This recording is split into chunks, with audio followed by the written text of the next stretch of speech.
el 80% de las reacciones a los alimentos se presenta de manera inmediata. Me refiero en las 2 primeras horas. Y el resto se presentará de manera tardía, que va de las 2 a las 4 hasta las 72 horas. Y sí pasa. ¿Sí? Claro que pasa. Entonces, ¿a qué hacemos anticuerpos cuando somos alérgicos a los mariscos? Y aquí va un punto bien importante. Es sumamente interesante. Cuando uno desarrolla una alergia a un marisco, puede desarrollar una alergia a cualquier cosa, a cualquier proteína, pero no pasa así. La gran mayoría de las personas que somos alérgicos a los mariscos, y me incluyo ahí, en este grupo, desgraciadamente, lo hacemos a una proteína que se encuentra en los músculos de estos seres vivos. O sea, nosotros cuando hacemos un movimiento, ¿no? Estamos contrayendo músculos, ¿no? Contraemos músculos para que se mueva la mano, el pie, la pierna, etc. Los mariscos hacen lo mismo para moverse, contraen músculos para moverse. Pues resulta que hay una proteína que está dentro de estos músculos, dentro de estas fibras musculares, que se llama tropomiosina. Esta proteína llamada tropomiosina es a la que nosotros desconocemos de alguna manera y creamos el anticuerpo. El anticuerpo va a ir a atacar esta masa muscular de lo que nos estamos comiendo y entonces la va a localizar y va a generar una reacción inflamatoria. Entonces, no hay manera, y de una vez se los adelanto, de que podamos comer mariscos que no sean alergénicos, porque todos los mariscos, y estoy hablando de moluscos y crustáceos, van a tener esta proteína que les ayuda a moverse. A lo mejor algunos más y otros menos, porque en la vida real, en la práctica, he visto que es mucho más fácil hacer una reacción y reacciones cruzadas al camarón, a la langosta, a la jaiba, al caracol, a los crustáceos, que a los moluscos, o crustáceos contra moluscos. Pero esto no exime el riesgo de que yo pueda tener también en un futuro una reacción a esto. Escucha tu salud con el Dr. Jaime del Río, un programa en donde encontrarás información relevante para ti y toda tu familia, llevado de la mano de expertos y especialistas en la materia. Comenzamos.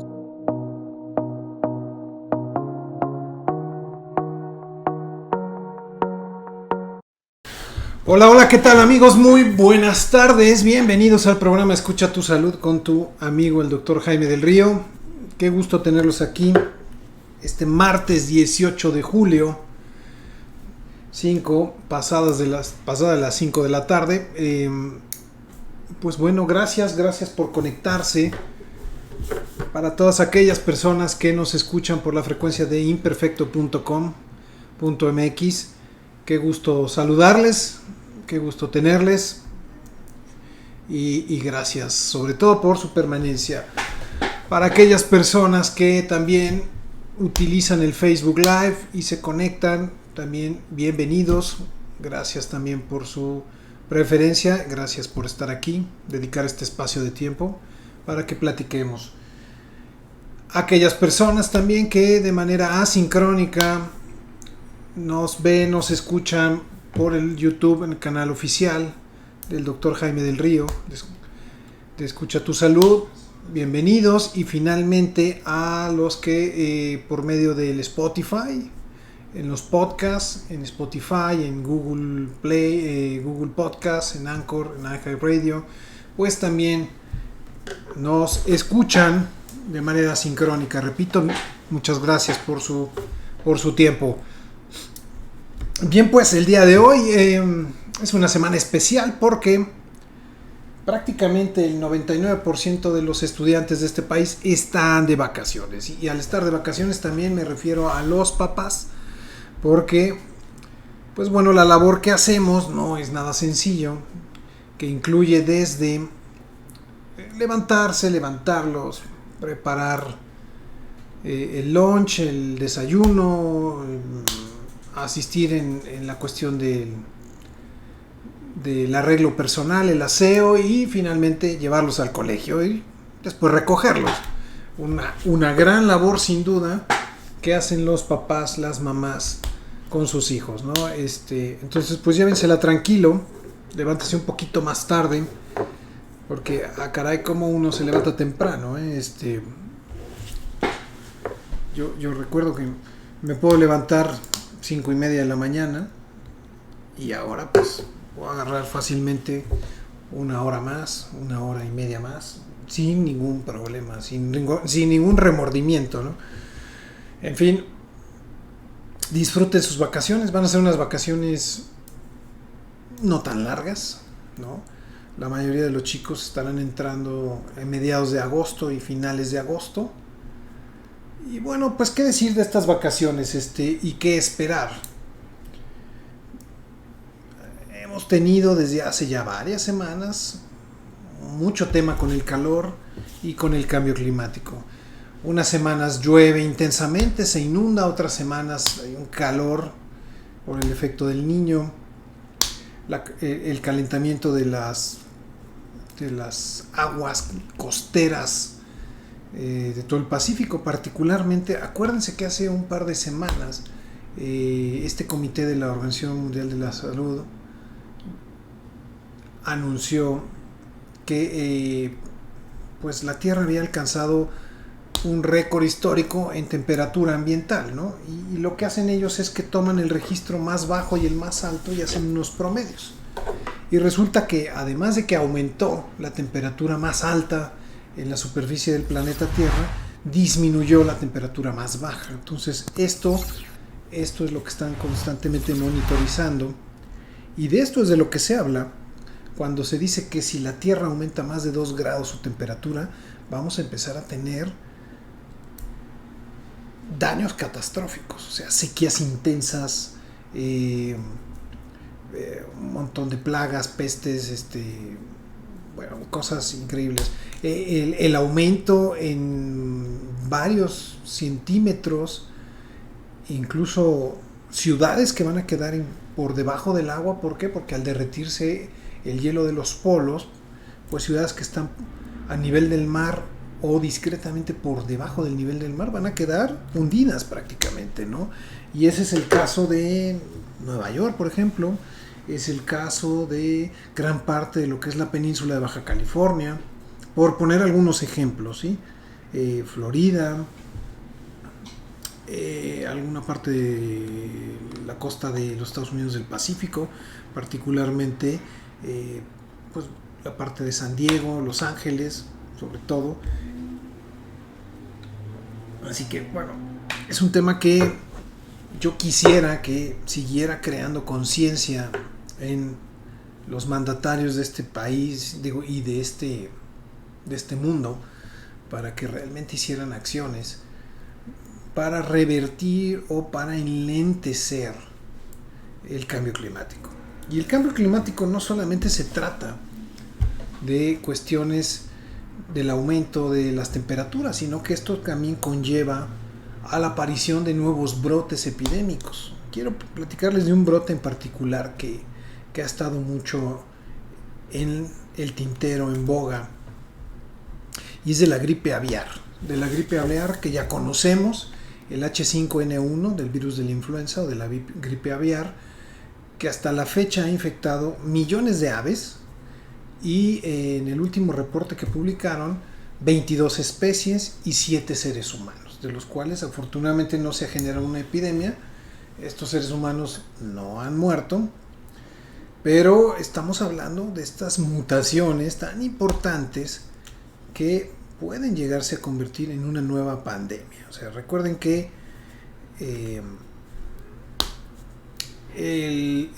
por ejemplo, el virus de la influenza o de la gripe porcina, en el 2007, que tuvo su epicentro, su primer caso en este país en el 2007, pues fue una mutación de un virus de influenza, ¿no? Entonces, pues ahí está y ahí está presente, y se están sacrificando miles y miles y miles, me atrevo a decir millones de aves en todo el mundo para tratar de contener esta pandemia. Ya mucha gente como Bill Gates, que es una persona que ha estado muy metida en este tipo de temas, pues ha dicho y ha reconocido que la gran amenaza del ser humano, del planeta Tierra, no es lo que venga de las estrellas, no es un meteorito, un asteroide que se vaya a estrellar aquí en el planeta Tierra, no es que el Sol se agote y se forme un agujero negro, no, realmente no, sino un brote epidémico de otro virus. O sea, los virus son los que nos lleven a, finalmente, nos pueden llevar a una extinción prematura de la raza humana o de las razas que habitan todo este planeta Tierra. Entonces, bueno, déjenme les cuento, además, que el cambio climático también tiene cierto tipo de acción y influye en la cuestión de las enfermedades alérgicas. ¿Y por qué? Porque resulta que anteriormente a estos cambios tan bruscos y sin sentido que se están presentando actualmente, pues teníamos más o menos claras las fechas de polinización de muchas especies de plantas, de malezas, de árboles, de pastos. Y a raíz de estos cambios climáticos o los microclimas que hay incluso dentro de las mismas ciudades, entonces ahora resulta que, voy a poner un ejemplo, cierta manzana va a tener una serie de árboles que fueron afectados por una plaga que, no sé, una plaga de la que ustedes quieran, o un virus que afectó a una plantita o una serie de árboles, gracias al cambio climático que hizo que la especie vegetal pues tuviera menos defensas, que pudiera adaptarse menos, y entonces pues esto originó que en la siguiente generación pues tuvieran una mayor polinización para tratar de conservar a la especie. Y entonces esta mayor polinización que se está viendo, por ejemplo, con esto que es este ataque permanente de una plaga o de un virus en particular que habitualmente no tenían este comportamiento, pues hace que en la próxima época de polinización la planta genere mucho más polen del habitual, como un mecanismo de defensa, de protección de la especie vegetal o de la especie del árbol. Lo mismo, estos cambios tan bruscos de temperatura, cuando hay mucho calor, mucho sol y de repente mucha lluvia, esto también afecta los ciclos de polinización de las especies.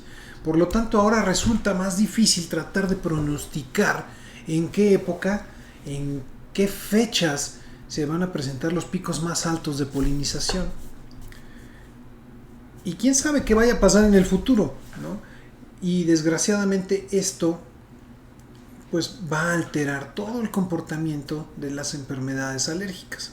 Antes sabíamos bien que en la época del otoño y del invierno, pues la gran mayoría de las especies de árboles polinizaba y ya sabíamos que el ABC de los árboles se iban a presentar, iban a dar alergias, y ahora no. Ahora resulta que el mismo árbol, pues ya en el verano o a finales de la primavera también está polinizando por estos cambios, ¿no? Entonces, de esa manera el cambio climático afecta la polinización de las especies de árboles, de plantas, de malezas, y afecta también la presentación de los síntomas de alergia. Entonces no hay garantías. ¿Qué recomiendo aquí? Pues que, bueno, estemos ahora todavía mucho más pendientes del control y del seguimiento que el médico, que el alergólogo debe de tener sobre todos los pacientes para vigilar y mantener controladas las enfermedades alérgicas. Es un tema interesante que en los próximos años y décadas vamos a tener mucho de qué hablar, y ojalá sea algo bueno, algo positivo del que hablar cuando digamos que hemos logrado reducir la mancha de carbono que produce el ser humano, hemos logrado reducir la temperatura promedio del globo terráqueo, hemos logrado reducir la cantidad de emisión de gases contaminantes, del efecto invernadero. Ojalá y podamos hacer eso. Lo que sí me he dado cuenta es que hay una gran conciencia en las generaciones nuevas, a partir de la generación de los millennials, de la generación de los centennials, o la generación Z, pues ellos traen otro chip, ¿no? Para muchas cosas, para bien y para mal. Hemos hablado de muchas cosas que son ciertos problemas, ciertos puntos de oportunidad que ellos podrían mejorar para ser mucho mejores. Pero también hay que admitir que esto lo traen muy metido, la conciencia del cuidado sobre el medio ambiente, la conciencia sobre la preservación de especies de plantas, animales, ¿sí? Del uso de alimentos que son orgánicos, que evitar los transgénicos y modificados genéticamente, mucho de esto, y creo que mucho de esto nos falta a otras generaciones que no tuvimos esta educación desde pequeños, ¿no? Entonces, eso es algo que deberíamos de copiar, deberíamos de adoptar. ¿De acuerdo?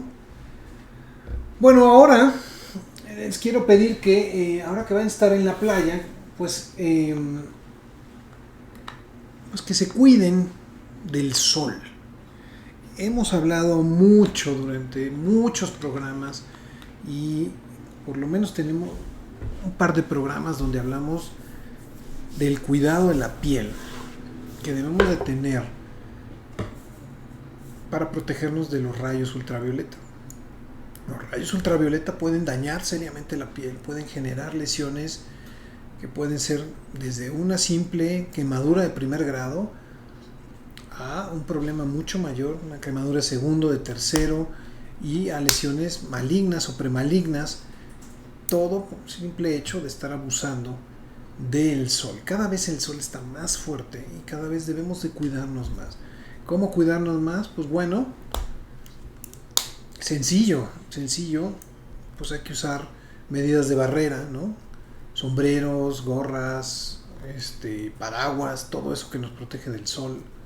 Pero también debemos de utilizar los bloqueadores solares, las pantallas solares, que todavía son mucho más potentes, y hay que estarlas aplicando cuando uno está en un lugar como de playa, pues prácticamente cada hora, porque no duran tanto tiempo. Incluso en mi última visita con la dermatóloga, pues me enteré que hay el uso de los antioxidantes ayuda también a disminuir este efecto de radicales libres que se acumula en las células de la piel y evita el daño. Entonces, pues ya por otro mecanismo vamos mejorando y vamos tratando de desinflamar la piel o evitar la inflamación. Entonces, esa es mi recomendación para ahora que van a estar de paseo. No solamente que vayan a la playa, sino que salgan a algún otro lugar, alguna ciudad, algún destino donde haya mucho sol. ¿Ok? Bueno. Fíjense que la semana pasada estuvimos platicando de las alergias. De las alergias en general. Y se armó una discusión muy padre, donde empezamos a hablar en general de cualquier cosa. Hablamos de alimentos, hablamos de algunos medicamentos, hablamos de algunas reacciones que se presentaban, todo muy, muy padre, muy enriquecedor. Y nos quedamos con el tema de que íbamos a platicar sobre la alergia a los mariscos y a los pescados. Ahora que también uno acostumbra a ir en estas fechas a la playa, pues el consumo de pescados y mariscos pues es muy habitual, porque están completamente frescos y tienen un sabor completamente diferente que el pescado congelado que vemos en las ciudades, y y bueno, es sumamente rico, ¿no? Entonces uno come y abusa en ocasiones de los pescados y los mariscos y está bien. Pero hay ciertas personas que son alérgicos a pescados y mariscos y entonces es ahí donde empieza el problema, porque vamos a hablar de eso ahorita. Muchas personas me dicen, es que yo soy solamente alérgico al camarón, pero pues ¿qué pasa con los demás? O yo soy alérgico al pescado blanco, no sé, a tilapia o guachinango, son unos pescados mucho más ricos. Pero ¿qué pasa si como los demás? ¿No? ¿O qué pasa porque cuando voy a un restaurante de repente me hincho de los labios, me pica la lengua, los ojos se me ponen rojos, se me hacen chiquitos? ¿Por qué se presentan ese tipo de reacciones? O peor aún, ¿por qué se me cierra la garganta? ¿No? ¿Esto es peligroso? Mucha gente me dice, ay, bueno, pues yo me tomo un antihistamínico, un clorotrimetol, que es el que todo el mundo conoce, y ya me voy a echar mis mariscos. Yo sé que el camarón me pica la garganta, pero entonces yo inteligentemente me echo mi antihistamínico y me voy a curar la cruda. Muchos así acostumbran, yo no sé por qué, y entonces echan sus caldos de camarón y sus cócteles y su cervecita, y la verdad es que están en riesgo, están mucho en riesgo, están poniendo en riesgo su vida al hacer este tipo de cosas.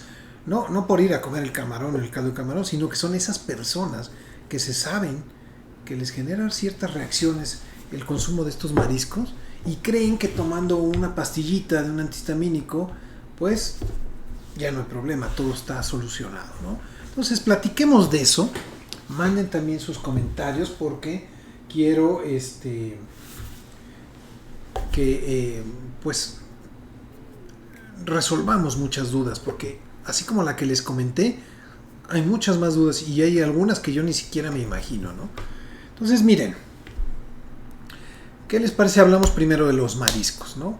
Los mariscos, este grupo de alimentos tan vasto, tan rico del reino marino, los podemos dividir primero en dos grandes categorías, que son los crustáceos y los moluscos.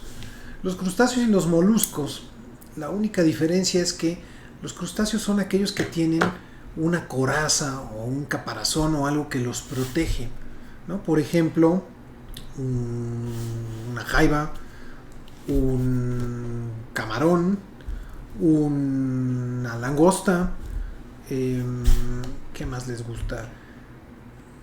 Pues el calamar, aunque ustedes no lo crean, es un crustáceo. ¿Por qué? Porque resulta que el calamar, aunque no tiene una coraza que lo proteja, tiene un pico sumamente sólido, con el cual es capaz de triturar y moler a sus presas. Entonces, simplemente por eso, ese reminiscente que tiene, lo hace diferente de su primo, que es el pulpo, por ejemplo, que es un molusco. Ese sí realmente no tiene ninguna estructura de este tipo. Entonces, bueno, el calamar. Entonces, ahí están los crustáceos, ¿no? Ustedes me pueden decir, digan, otro que se les ocurra, ¿no? Por ejemplo, el caracol, ¿no? Puede ser un crustáceo. Todas las ostras, ¿no? Son crustáceos. Ahora, ¿cuáles son los moluscos? Pues tenemos el pulpo principalmente y los ostiones, que los ostiones, a pesar de que se abren y parece que tienen una concha, pues realmente no es una concha. Entonces se considera como molusco. Y esos son como los principales expositores de cada uno de estos grupos y de estas familias. Es importante dividirlos y reconocerlos. Pues resulta que sí, de cierta forma, ¿no? Porque uno puede tener alergia a los crustáceos y otros pueden comer moluscos. A pesar de esto, déjenme les cuento por qué viene el tema de la alergia a los mariscos. Y qué tanto porcentaje de cruce entre una especie y otra, cuando uno está hablando de alergia, pueden presentarse. Es decir, si yo tengo reacción al camarón, ¿qué probabilidad me da de que yo tenga reacción a la langosta, o que yo tenga reacción al calamar, o a la jaiba, o a lo que ustedes quieran, ¿no? Esto es importante. Entonces, nuevamente, vamos a tomar un minuto hablando de lo que es la alergia a estas cosas. La alergia, de manera muy general, acuérdense que es una reacción del sistema inmunológico, es una reacción exagerada, descontrolada, contra una sustancia que no nos produce ningún daño. En este caso, contra un alimento, ¿no? Entonces, de alguna manera, al consumir el alimento, se desencadena una reacción inmunológica donde mis anticuerpos y otras células se encargan de atacar lo que me estoy comiendo en este caso y generar una serie de reacciones de inflamación. ¿En dónde? En el intestino, en la garganta, en la nariz, en los pulmones, en todos lados básicamente. ¿Y por qué es una reacción sistémica generalizada? Pues porque a pesar de que yo consumo el alimento y se va al intestino, pues se absorben todas estas proteínas y me está generando reacciones en cualquier lado de la economía. Entonces, es por eso que puedo yo tener con el consumo de un alimento, y particularmente de lo que estamos hablando hoy, reacciones en la piel, en el aparato digestivo, en el respiratorio, incluso hasta en otros sitios que uno impensables, ¿no? No sé, cuero cabelludo, los ojos, los oídos, etcétera. Entonces, aquí el problema es que las personas que son alérgicas poseen, acuérdense, este defecto genético que incluye a muchos genes y que les condiciona que creen anticuerpos contra este alimento. Entonces, bueno, yo como el alimento, ya tengo estos anticuerpos e inmediatamente se presentan las reacciones. Y digo inmediatamente porque el 80% de las reacciones a los alimentos se presenta de manera inmediata. Me refiero en las 2 primeras horas. Y el resto se presentará de manera tardía, que va de las 2 a las 4 hasta las 72 horas. Y sí pasa, ¿sí? Claro que pasa. Entonces, ¿a qué hacemos anticuerpos cuando somos alérgicos a los mariscos? Y aquí va un punto bien importante. Es sumamente interesante. Cuando uno desarrolla una alergia a un marisco, puede desarrollar una alergia a cualquier cosa, a cualquier proteína, pero no pasa así. La gran mayoría de las personas que somos alérgicos a los mariscos, y me incluyo ahí, en este grupo, desgraciadamente, lo hacemos a una proteína que se encuentra en los músculos de estos seres vivos. O sea, nosotros cuando hacemos un movimiento, ¿no? Estamos contrayendo músculos, ¿no? Contraemos músculos para que se mueva la mano, el pie, la pierna, etc. Los mariscos hacen lo mismo para moverse, contraen músculos para moverse. Pues resulta que hay una proteína que está dentro de estos músculos, dentro de estas fibras musculares, que se llama tropomiosina. Esta proteína llamada tropomiosina es a la que nosotros desconocemos de alguna manera y creamos el anticuerpo. El anticuerpo va a ir a atacar esta masa muscular de lo que nos estamos comiendo y entonces la va a localizar y va a generar una reacción inflamatoria. Entonces, no hay manera, y de una vez se los adelanto, de que podamos comer mariscos que no sean alergénicos, porque todos los mariscos, y estoy hablando de moluscos y crustáceos, van a tener esta proteína que les ayuda a moverse. A lo mejor algunos más y otros menos, porque en la vida real, en la práctica, he visto que es mucho más fácil hacer una reacción y reacciones cruzadas al camarón, a la langosta, a la jaiba, al caracol, a los crustáceos, que a los moluscos, o crustáceos contra moluscos. Pero esto no exime el riesgo de que yo pueda tener también en un futuro una reacción a esto. Tengo varios pacientes que lo único que pueden comer es pulpo y ostión. De hecho, yo también los comía. Y yo era muy feliz porque pues yo sabía que no podía comer los camarones, pero yo podía comer pulpo. Y yo conocía todas las variedades de pulpo. En todas sus formas y presentaciones. Y bueno, pues acepto que es un alimento sumamente delicioso. Pero ¿saben qué? En algún momento de mi vida me dio miedo. Me dio miedo porque también experimenté estas reacciones de hipersensibilidad, estas reacciones graves, en donde pues la garganta se te cierra, en donde te falta el aire y donde estás en la tablita a un paso de correr al hospital porque no sabes en qué momento te vas a estar ahogando. Y esa misma incertidumbre creo que es la que debe de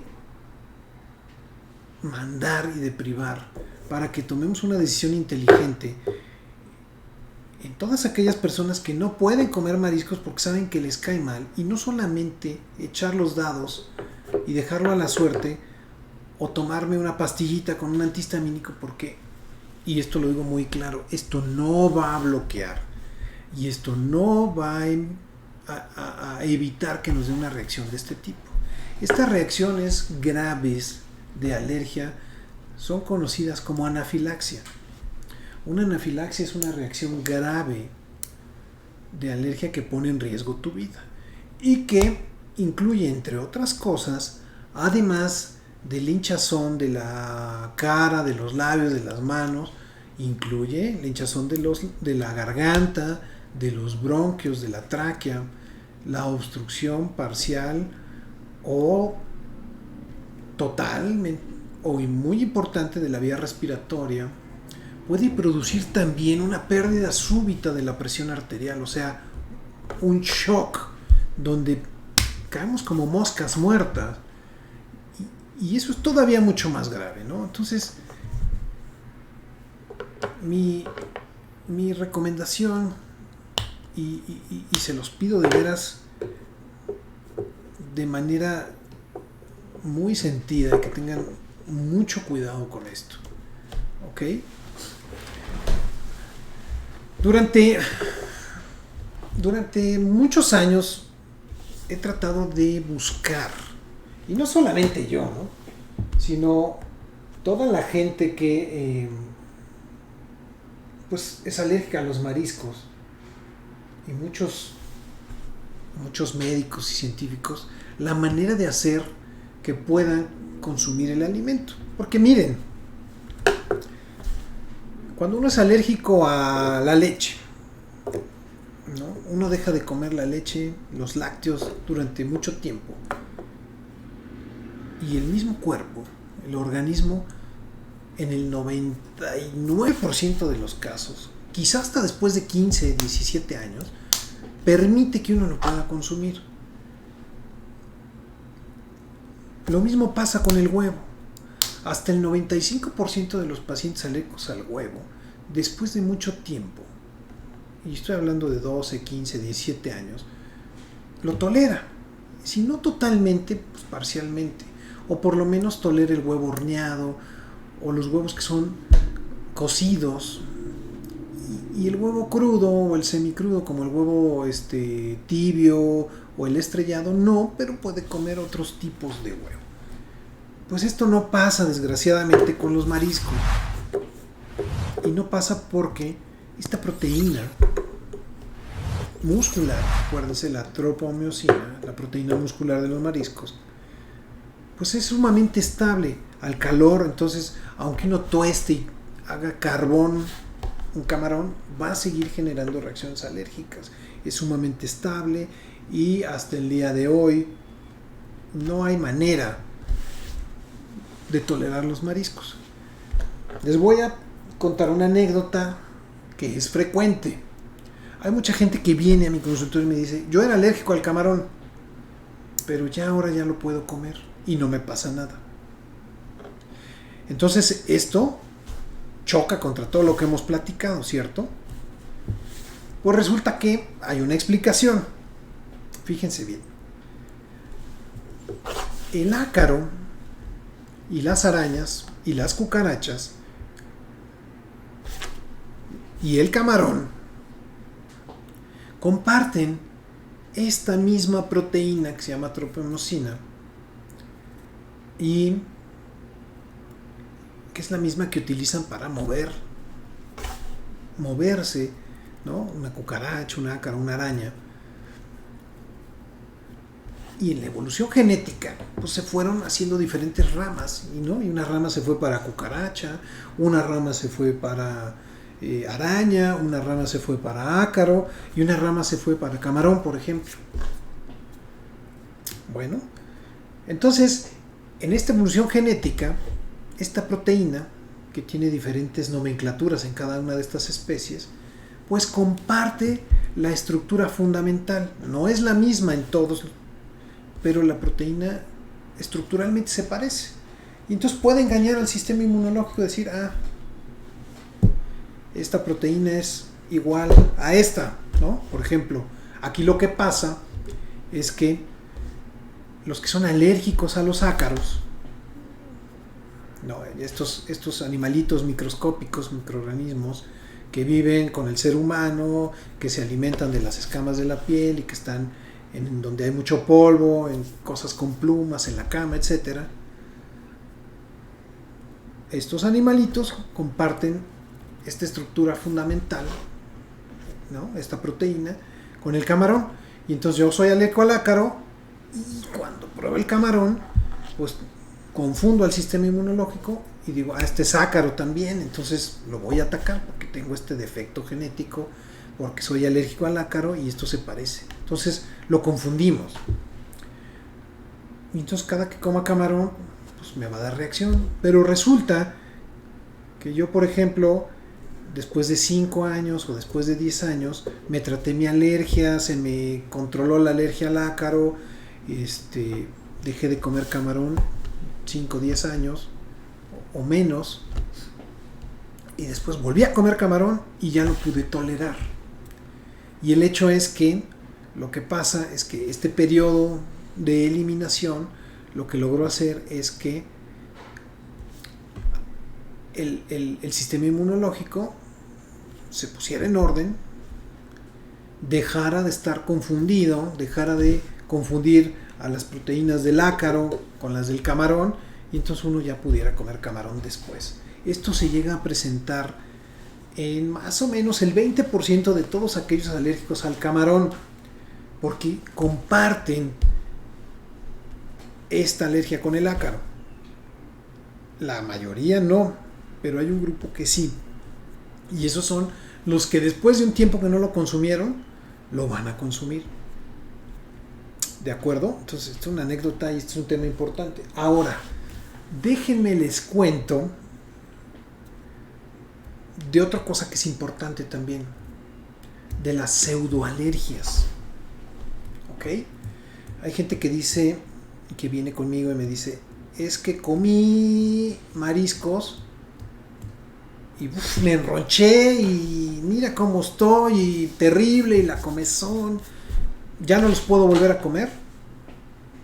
Pues qué difícil pregunta, porque toda mi vida he podido comer mariscos, pero ahora no, ahora me pasó esto. Entonces, hay pseudoalergias, hay momentos en el que el cuerpo reacciona como si fuera alérgico, tuviera una alergia de toda la vida, una alergia muy fuerte, y que se debe a varias cosas, pero una de las más frecuentes es, por ejemplo, cuando consumimos un alimento que está en mal estado y que tiene un parásito que se llama, una bacteria que se llama escombroides. Esta bacteria se encarga de, naturalmente, descomponer el alimento, en este caso el marisco, y generar grandes cantidades de histamina. Hemos hablado mucho de la histamina durante muchos programas, pero les repito, la histamina es esta sustancia que producen los alérgicos en grandes cantidades y que es la responsable de la aparición de los síntomas inmediatos de alergia, como cuáles, como las ronchas, cuando me pica un mosquito o cuando me siento en el pasto, como la comezón, el enrojecimiento de la piel, la aparición de estornudos, así en ataque de estornudos, el escurrimiento nasal, los ojos rojos, la comezón, la tos, los cuadros bronquiales, la falta de aire, todo eso que se presenta en minutos, todo eso es por la liberación de histamina.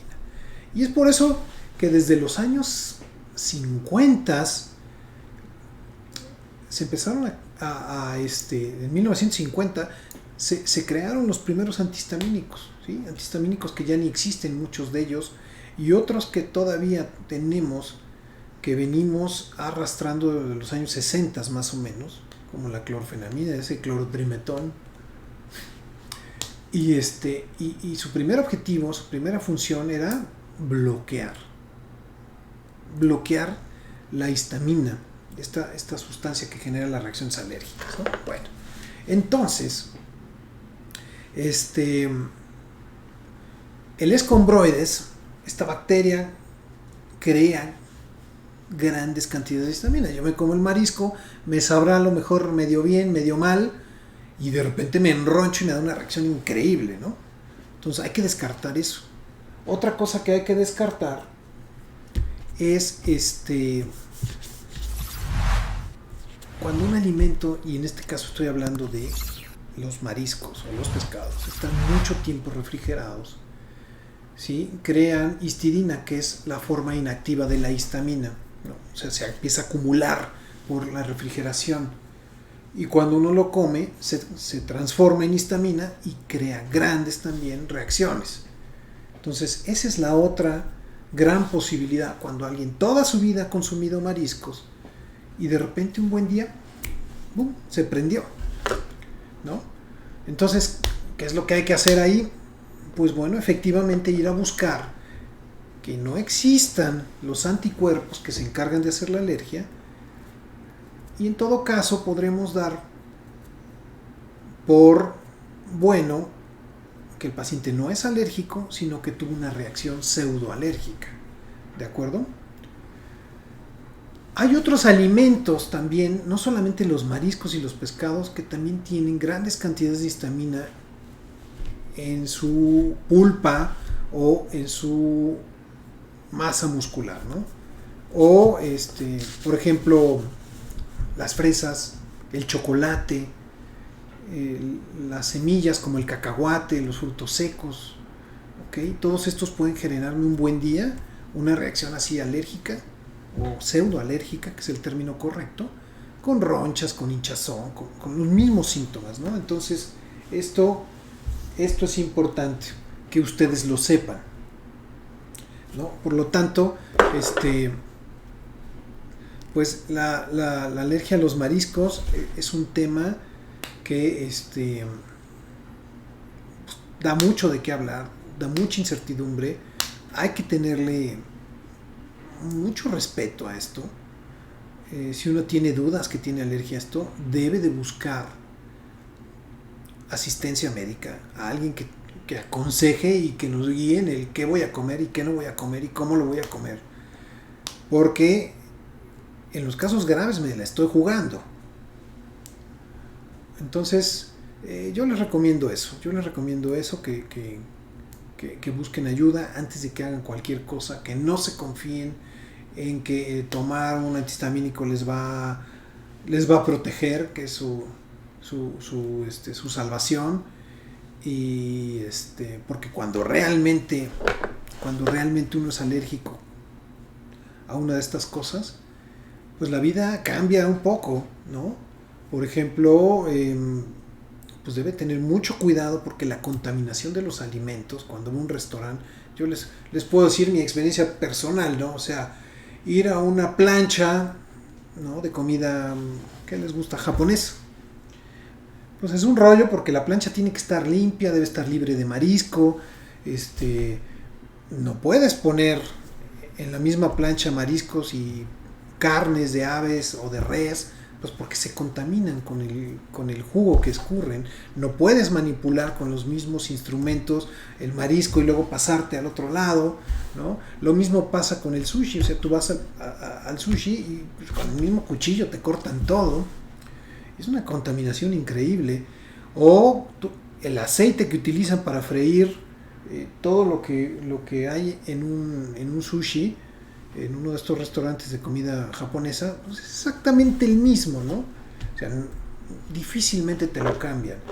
Luego, además, peor, porque resulta que a cierto tipo de platillos, para potenciarles los sabores, les echan este nor de camarón, y entonces, pues para que sepa mejor, ¿no? Entonces tú estás pidiendo una pasta con queso y crema y le echan nor de camarón para que sepa mejor, y no te avisan. México desgraciadamente no tiene esa conciencia de protección para las personas que son alérgicas a los mariscos y a los pescados.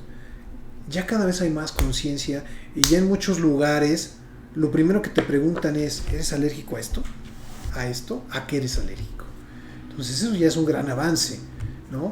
Pero de todas maneras, cuando uno se presente tiene que decirlo, porque su seguridad va con ello. Déjenme leerles algunas preguntas. Dice: doctora, a mi hermano le salen ronchas muy grandes y hasta con agua, y solo le pasa cuando come algo con nueces. ¿Eso es alergia? Saludos, Berta. Pues definitivamente sí, Berta. Si todas las veces que come las nueces le pasa eso, no hay duda, y no debe de comerlas, y debe tener mucho cuidado a comer otro tipo de nueces. ¿Sí? Porque puede ser nuez pecana, pero está la nuez de la India y están otro tipo de nueces que también hasta en un 20% puede tener reacción. Entonces, con mucho cuidado. Doctor, dice: soy alérgico al polvo y me salen ronchas y mucha comezón. ¿Hay alguna vacuna o antídoto para esta alergia? Saludos, ya lo sigo, Pedro. Gracias, Pedro. Pues sí, por supuesto, Pedro. Acuérdate que en el polvo hay mucho ácaro. Y el ácaro es uno de los principales alérgenos en el mundo. Entonces, cuando yo identifico que uno es alérgico al ácaro, pues además de los medicamentos que se utilizan, que son paliativos para aliviar temporalmente los síntomas, existen vacunas para el tratamiento de la alergia, y las vacunas son sumamente efectivas para evitar reacciones, o sea, que no se presenten aunque estés expuesto al polvo y a los ácaros, sin estar tomando medicamentos. Es un tratamiento que tiene, se inventó hace más de 100 años, pero hablando de tecnológicamente, en los últimos, desde los 80s para acá, ha sufrido una revolución increíblemente favorable, donde han adquirido grandes bases científicas y conocimientos técnicos para lograr ofrecer un producto sumamente maduro y que realmente quite este problema. Dice: doctor, muchas gracias por su información, es muy valiosa. Yo me ponía súper mal al comer camarón y de repente se me quitó y los volví a consumir, y de la nada, al pasar el tiempo, los comí y me sentí tan mal que ya ni siquiera quiero olerlo. Ya me quedó claro que ni de chiste consumirlo. Saludos, Araceli. Gracias, Araceli. Qué lástima, Araceli, que eres ya de este grupo, pero pues yo creo que tu seguridad es primero, y ya tuviste la experiencia de que una vez se te quitó, te regresó. Se puede investigar, ¿no? Se puede buscar estos anticuerpos y confirmar si realmente es una verdadera alergia a los mariscos o están haciendo estas reacciones con el ácaro cruzadas, pero pues por el momento prefiero que no comas nada de eso, ¿no? Dice: doctora, mi hijo de 3 años se nos pone súper mal cuando le doy algo con huevo y pan. ¿Eso podría ser una alergia? Solo le salen ronchas. Definitivamente sí, Denise. Hay que ver si es el huevo o el pan. Por frecuencia el huevo es mucho más alergénico que el pan. Entonces yo le apostaría más al huevo, y del huevo a la clara de huevo, que es donde están las proteínas más alergénicas. Desgraciadamente no hay manera de separar a la clara y la yema sin que estén contaminadas con trazas de una y de la otra. Entonces sí requiere que hagan un abordaje para descubrir cuál es. Ahorita que está pequeño, si lo podamos identificar, pues suspenderlo y paulatinamente superar este problema, ¿no? Como les digo, un porcentaje altísimo de la alergia al huevo y al trigo también, ¿no? Si es que se presenta. Dice, doctor, ¿es posible ser alérgico al pan? Es que yo me inflamo mucho y después tengo demasiados gases. ¿O es por otra cuestión? Porque eso igual lo tengo con los lácteos. Saludos, Juan. Pues mira, es posible que sí tengas alergia a los dos, ¿no? A la leche, a los lácteos, y el pan, como está hecho de leche, pues te pueda generar también problema. Entonces hay que hacer una valoración si es por la leche, que es, acuérdense, la leche es el primer alimento y el más alergénico a cualquier edad, sobre todo en la infancia.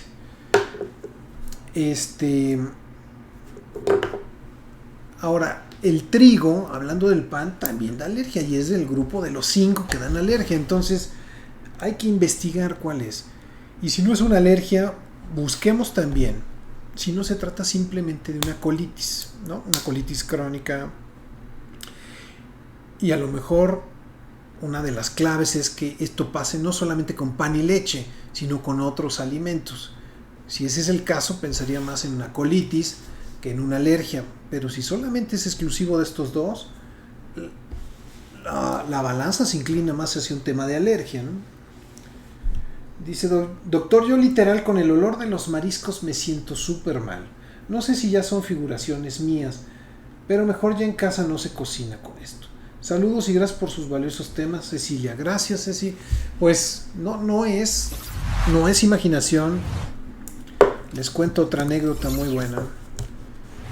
O igual ya se las conté alguna vez. Muchas personas en Navidad se acostumbran caldo de camarón, por lo que ustedes quieran, ¿no? Por gustos. Entonces resulta, en mi casa, por ejemplo, ¿no? Parte de mi familia lo acostumbra. Entonces, para mí es un suplicio porque sirven los camarones, los caldos de camarón en la mesa y entonces están humeantes. Y yo, de todas las navidades, siempre tengo la nariz tapada y los mocos, gracias al caldo de camarón. ¿Por qué? Porque el alergeno se volatiliza también. Y entonces lo respiras, se te mete a la nariz y te da mocos, y te da estornudo, y se te tapa, los ojos se te ponen rojos y hasta tos te puede dar. Dice, doctor, ¿se puede ser alérgico a los pescados como tal? ¿Es posible? Gracias, Julio. Por supuesto, Julio, no hablamos de pescados, lo tratamos la próxima, pero el pescado tiene otra proteína o otras proteínas que también sirven para su movilidad y también son en los músculos. Estas proteínas se llaman parvoalbúminas, hay varios tipos, pero entonces los pescados comparten las parvoalbúminas a diferencia de los mariscos que comparten la troponosina. Entonces uno hace alergia a la parvoalbúmina y un pescado y otro nos da alergia.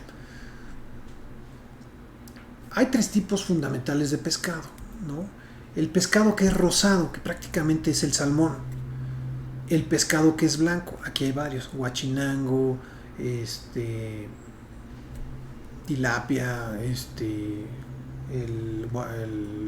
bacalao, muchas especies de pescado que su carne es blanca. Y tenemos los pescados que son de aleta azul, ¿no?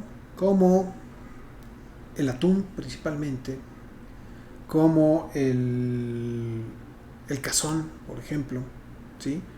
Entonces, el hecho ese de que tengan diferentes tonos de piel no es coincidencia, sino que habla de que tienen diferentes estructuras, diferentes proteínas, y las parvoalbúminas son diferentes. Entonces, uno puede comer probablemente de un tipo y de otros no. Y esto es importante. Dice, doctor, ¿es posible ser alérgico solo a los moluscos y no a todos los mariscos? ¿Y eso cómo se puede saber sin ponerse en peligro uno? Muchas bendiciones, gracias por su programa, Samuel, gracias. Pues sí puede ser uno solo alérgico a los moluscos. Acuérdense, moluscos prácticamente es pulpo y ostión. Y crustáceos son todos los demás. Abrumadoramente las personas hacen alergia a los crustáceos más que a los moluscos. ¿Cómo saberlo? Pues hay estudios que se piden de manera en un laboratorio, en sangre, medimos cantidades de anticuerpos para crustáceos, para moluscos, y de esa manera podemos saber qué tan en riesgo está una persona de consumir estos alimentos. Doctor, ¿la leche sí nos sirve a nosotros los adultos o ya no? Gracias, Luis. Luis, pues resulta que no, o sea, perdón por desencantarlos, pero a ver, la leche es un alimento que es fundamental en los primeros 6 meses de vida, y la leche materna. La leche de vaca, pues si fuéramos becerros sería ideal, pero no es así, no lo somos. De cualquier manera tomamos fórmulas maternizadas, que son las latas de botes que venden, y que más que parecerte una leche de vaca, se parecen a una leche materna, enriquecida y con muchas cosas. Pero después de esta edad, después de un año, la leche pierde su papel fundamental. No es un buen alimento porque no tiene una buena cantidad de proteínas. No es un alimento que me aporte ácidos grasos esenciales o algo en particular. No lo puedo conseguir en cualquier lado. Y el único que nos puede aportar que sea quizá de valor es el calcio. Pero pues prácticamente todos los alimentos que comemos están adicionados con calcio. Simplemente la tortilla. La tortilla tiene nixtamal, que es calcio. Y entonces el consumo de 2 tortillas y media me aporta prácticamente la misma cantidad de calcio que un vaso de leche. Por lo tanto, la respuesta es: no es un alimento que necesitemos. Doctor, ¿los ácaros no solo son de lugares cerrados o también están en el ambiente y por eso da alergia el polvo? Gracias, excelente programa, Marisela. Gracias, Marisela. Pues no, o sea, sí particularmente están en lugares cerrados, en la casa, pero también hay ácaros, por ejemplo, en bodegas, ¿no? Donde hay muchos cartón, por ejemplo, porque hay unos tipos de ácaros que comen la celulosa del papel, ¿no? Hay ácaros que comen otras cosas, hay ácaros que son de lugares templados, como la Ciudad de México, o lugares de mayor altura, hay ácaros que están en las costas. Entonces son un grupo amplio y pues los podemos encontrar en muchos lugares. Entonces, no tiene que ser en un ambiente cerrado. Bueno, pues son todas las preguntas. Muchas gracias que nos han mandado. Qué bueno que les causa interés, que tienen ganas de exponer también, eso se lo reconozco, sus experiencias, sus casos particulares. Y bueno, pues con mucho gusto aquí las platicamos y tratamos de orientar y resolver. Vamos a dar por terminado este programa. Los invito a que se queden y a que escuchen, a que vean la cápsula del Dr. Gus Valle, ¿no? Un tema interesante como cada semana, cápsulas con información relevante en pocos minutos y que también están, al igual que todos los programas de Escucha tu Salud, en la plataforma de YouTube, en la plataforma de Spotify, aquí en el Facebook Live se quedan. Entonces, échenles una revisada, seguramente también serán de mucho interés y de mucha ayuda. Bueno, pues no me resta nada más que desearles felices vacaciones, agradecer su permanencia, agradecer su interés, su participación y, como siempre, les pido que tengan una gran semana, que sean muy felices, lo intenten, que lo busquen y nos vemos la próxima semana. Les mando un fuerte abrazo, todo mi afecto y nos vemos la próxima. Amigos, hola, soy el Dr. Jaime del Río, soy alergólogo, pediatra y profesor de la universidad. quiero invitarte a que sintonices cada martes a las 5 de la tarde mi programa Escucha tu Salud. El programa, mira, lo vas a encontrar en diferentes plataformas. Por radio, www.imperfecto.com.mx, modalidad radio. En Facebook Live, @alergiapolancolomas. En YouTube, Dr. Jaime del Río. Y los podcasts que están disponibles en Spotify, en Google Podcast y en Anchor. El nombre es el programa Escucha tu Salud. Y mira, el objetivo de este programa es que estés actualizado, tengas información de primera mano, información verídica, información que te va a ayudar además con tips, con consejos, anécdotas, vivencias, a responder tus dudas, para que mejores tu calidad de vida y tu día a día. Nos vemos.